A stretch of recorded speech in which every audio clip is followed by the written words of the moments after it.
Welcome. এখন পর্যন্ত আমরা আমাদের কোর্সে মিউচুয়াল ইনফরমেশন এই টার্মটাকে কোয়ান্টিফাই করে এসেছি এবং আমরা দেখেছি মিউচুয়াল ইনফরমেশনকে আমরা সোর্স বা ট্রান্সমিটার এবং রিসিভার এই দুটোর ইন্ডিভিজুয়াল এন্ট্রপি এবং এই দুটোকে একসাথে কম্বাইন করে যে জয়েন্ট এন্ট্রপি পাওয়া যায় সেই টার্মটার সাথে কিভাবে রিলেট করা যায়। Mutual information between A and B এটাকে আমরা কোয়ান্টিফাই করতে পারি HA plus HB minus HAB হিসেবে। এবং আমরা দেখেছি যে এই টার্মটার ভ্যালু 0 হয় তখনই যখন A এবং B ইন্ডিপেন্ডেন্ট, অর্থাৎ ট্রান্সমিটার এবং রিসিভার ইন্ডিপেন্ডেন্ট। এর মানে হচ্ছে ট্রান্সমিটার থেকে কি সিম্বল পাঠানো হলো তার উপরে রিসিভার কি রিসিভ করা হলো তার ডিপেন্ড করে। এবং এই ধরনের কমিউনিকেশন সিস্টেম যেহেতু আমাদের ডিজায়ার্ড না, সেটা আমরা সবসময় চাবো মিউচুয়াল ইনফরমেশন এই কোয়ান্টিটি ভ্যালুটা যত বেশি হবে তত আমাদের জন্য মঙ্গলজনক। এবং মিউচুয়াল ইনফরমেশন বেসিক্যালি ট্রান্সমিটার এবং রিসিভারের মধ্যে কোরিলেশনের অ্যামাউন্টকে মেজার করে। আচ্ছা, এখন যদি আমরা এই কোয়েশ্চেনটা করতে চাই যে ধরা যাক আমি ট্রান্সমিটারের থেকে কি সিম্বল পাঠালাম সেটা আমার জানা, এই শর্ত সাপেক্ষে যদি আমি জানতে চাই রিসিভারে এন্ট্রপির পরিমাণ কত হবে, তাহলে আমরা সেটাকে কোন কোয়ান্টিটি দ্বারা কোয়ান্টিফাই করব এবং সেই কোয়ান্টিটিটাকে বলা হচ্ছে কন্ডিশনাল এন্ট্রপি। ধরা যাক আমি সোর্স থেকে AI সিম্বলটা পাঠাচ্ছি। AI সিম্বলটা পাঠালে যদি AI সিম্বল পাঠানো হয়েছে এই শর্ত সাপেক্ষে সোর্সে কি রিসিভ করা হলো তার এন্ট্রপি মেজার করতে চাই, তাহলে আমরা যেটা করব সেটা হচ্ছে AI পাঠানো হয়েছে সেই শর্ত সাপেক্ষে সোর্সে বিভিন্ন সিম্বল পাওয়ার যে প্রবাবিলিটি, কন্ডিশনাল প্রবাবিলিটি, সেই প্রবাবিলিটির হিসাব করে সেখান থেকে যে এন্ট্রপির ভ্যালু মেজার করব সেটা হবে কন্ডিশনাল এন্ট্রপি। অর্থাৎ HB given that AI is equal to sum over all J, অর্থাৎ রিসিভার এন্ডে সকল সিম্বলের উপর সামেশন হবে probability BJ given that AI log probability BJ given that AI। অর্থাৎ একটা নির্দিষ্ট সিম্বল পাঠানোর সাপেক্ষে সোর্স রিসিভিং এন্ডে সকল সিম্বলের প্রবাবিলিটির উপরে এন্ট্রপি হিসাব করার পরে যে সামেশনটা পাবো সেটা হচ্ছে এই সিম্বল পাঠানো হয়েছে এই শর্ত সাপেক্ষে রিসিভিং এন্ডে প্রাপ্ত বা হিসাবকৃত এন্ট্রপির সমান। এখন এটা খুবই আনলাইকলি যে সোর্স থেকে কোন সিম্বল পাঠানো হবে সেটা আমার জানা থাকবে, এটা জানা থাকাটা খুব আনলাইকলি ব্যাপার। বাট এটুকু আমরা জানতে পারি খুব ইজিলি যে সোর্স থেকে কোন কোন সিম্বল পাঠানো হতে পারে এবং তাদের করেসপন্ডিং প্রবাবিলিটি কত। আমরা যদি ধরে নিই সোর্স সিম্বল টেকস আস আনস্পেসিফাইড ভ্যালু, অর্থাৎ সোর্স সিম্বল মানে সোর্স থেকে যে সিম্বলটা পাঠানো হবে সেটা এই সেটের কোন একটা মেম্বার, কিন্তু কোন মেম্বার সেটা আমরা জানি না, বা কোন মেম্বার হওয়ার প্রবাবিলিটি কত সেই প্রবাবিলিটিগুলো আমরা জানা আছে। সেই প্রবাবিলিটিগুলো হচ্ছে প্রবাবিলিটি অফ AI, অর্থাৎ AI সিম্বল পাঠানোর করেসপন্ডিং প্রবাবিলিটি হচ্ছে PAI। তাহলে আমরা যেটা করতে পারি সেটা হচ্ছে এরকম সকল AI এর জন্য এই কোয়ান্টিটির একটা অ্যাভারেজ হিসাব করতে পারি। সেই অ্যাভারেজটা আসবে হচ্ছে সোর্সের থেকে সোর্সের সাপেক্ষে রিসিভারের কন্ডিশনাল এন্ট্রপি। সেটাকে আমরা কোয়ান্টিফাই করি হচ্ছে সকল সোর্স সিম্বলের উপর সামেশন নিয়ে HB given that A sum over all I probability of AI multiplied by conditional entropy of B given that AI। অর্থাৎ সিম্পলি আমরা যে কোনো ফাংশনের যেমন স্ট্যাটিস্টিক্যাল অ্যাভারেজ বের করার সময় যেটা করি ওই ফাংশনের বিভিন্ন ভ্যালু কত প্রবাবিলিটি অকার করে সেই প্রবাবিলিটির সাথে সেই ভ্যালুগুলোর যোগ গুণফলকে যোগ করে বের করি যে অ্যাভারেজ করার প্রক্রিয়াটা, সেটা এখানে বেসিক্যালি করা হচ্ছে। অর্থাৎ সোর্সের সাপেক্ষে রিসিভিং এন্ডের কন্ডিশনাল এন্ট্রপির ভ্যালুটা হবে সকল সোর্স সিম্বলের উপর সামেশন নিয়ে এবং প্রত্যেক সোর্স সিম্বলের করেসপন্ডিং কন্ডিশনাল এন্ট্রপিকে মাল্টিপ্লাই করে এটা।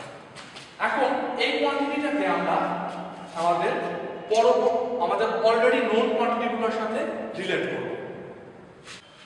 আমরা দেখে আসলাম যে সোর্সের সাপেক্ষে রিসিভিং এন্ডের কন্ডিশনাল এন্ট্রপির ডেফিনিশন হচ্ছে A এবং এটাকে আমরা এভাবে লিখতে পারি। এখন আমরা যেটা করব এখানে আমরা অলরেডি যে AI এর সাপেক্ষে B এর কন্ডিশনাল এন্ট্রপির এক্সপ্রেশনটা পেয়েছি সেটা প্লাগ ইন করব। এখানে প্লাগ ইন করলে যেটা হবে সাম ওভার অল I এবং J, অর্থাৎ সোর্স এবং রিসিভিং এন্ডের সকল সিম্বলের উপর সাম করে probability of AI times probability of BJ given that AI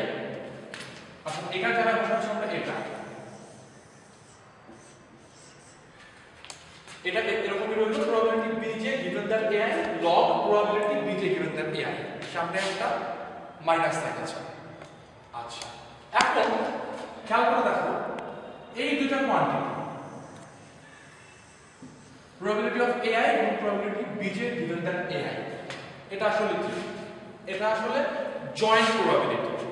যে কোনো দুইটা ঘটনার মধ্যে জয়েন্ট probability আমরা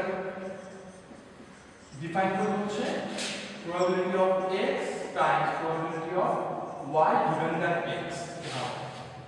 কন্ডিশনাল ইন্টারপ্রিটেশন সাথে জয়েন্ট কন্ডিশনাল প্রবাবিলিটির সাথে জয়েন্ট প্রবাবিলিটির সম্পর্ক আমরা এই রিলেশন দ্বারা ডিফাইন করি। সুতরাং এখানে আমরা যেটা করতে পারি exactly same expression probability of ai times probability of bj given that ai এই দুটার গুণফল হবে probability of ai bj joint probability of source symbol ai এবং রিসিভিং সিম্বল bj। এই এক্সপ্রেশনটা থেকে আমরা কন্ডিশনাল এন্ট্রপির পরিবর্তে এই দুটো কোয়ান্টিটি দিয়ে রিপ্লেস করি, তাহলে এটাকে আমরা লিখতে পারবো হচ্ছে probability of ai bj, so probability of bj given that ai সমান সমান হবে probability ai bj divided by probability ai।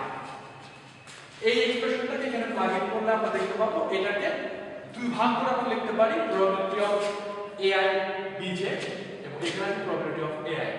এখানে যে মাইনাস সাইনটা আছে কত সেটা প্লাস হয়ে গেছে কারণ আমরা এখানকার মাইনাস সাইনটা ভিতরে নিয়ে নিয়েছি।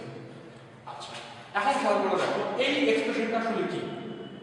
এই এক্সপ্রেশনটা হচ্ছে minus probability of ai bj log probability of ai bj। তাহলে এই এক্সপ্রেশনটা বেসিক্যালি দাঁড়াচ্ছে সোর্স অথবা ট্রান্সমিটার এবং রিসিভারের জয়েন্ট এন্ট্রপি HAB এবং এই অংশটা দাঁড়াচ্ছে আসলে কি? এই অংশটাই আমরা সাম নিচ্ছি শুধুমাত্র এই কনসিডার করছি শুধুমাত্র সোর্সগুলোর প্রবাবিলিটিকে লগের ভিতরে এবং সাম নিচ্ছি সব রিসিভিং এন্ডের সিম্বলের উপরে। সো এটা বেসিক্যালি হচ্ছে আমাদের অলরেডি কোন ডেফিনেশন থেকে আসে সেটা হচ্ছে সোর্সের নিজস্ব এন্ট্রপি যেটা HA এবং এখানে প্লাস সাইন থাকার কারণে বেসিক্যালি এটা সোর্সের নিজস্ব এন্ট্রপির নেগেটিভ ভ্যালু। সো এটাকে আমরা বলতে পারি মাইনাস HA। তো আমরা লিখতে পারি h of b given that a is equal to h of ab minus h of a। এবং এই এক্সপ্রেশনটাকে আমরা মিউচুয়াল ইনফরমেশন এক্সপ্রেশনে প্লাগ ইন করব।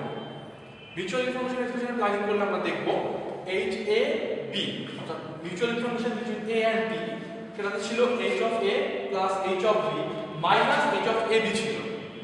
h of ab জায়গায় আমরা সেটাকে লিখতে পারি h of a plus h of b given that a এটা এটাকে যদি আমরা রিডিউস করি ম্যাথমেটিক্যালি তাহলে যেটা থাকবে সেটা হচ্ছে h of a and b অর্থাৎ mutual information between a and b হচ্ছে আসলে h of b minus h of b given that a।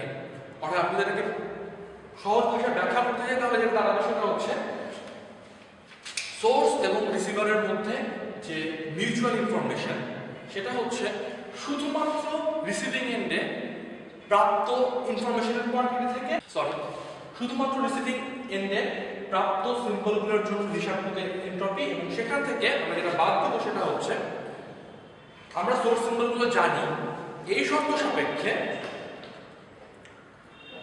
Receiving এন্ডের হিসাবকৃত entropy এবং সেই কোয়ান্টিটিটা আমাদের দেবে সোর্স এবং রিসিভিং এন্ডের মধ্যে মিউচুয়াল ইনফরমেশন।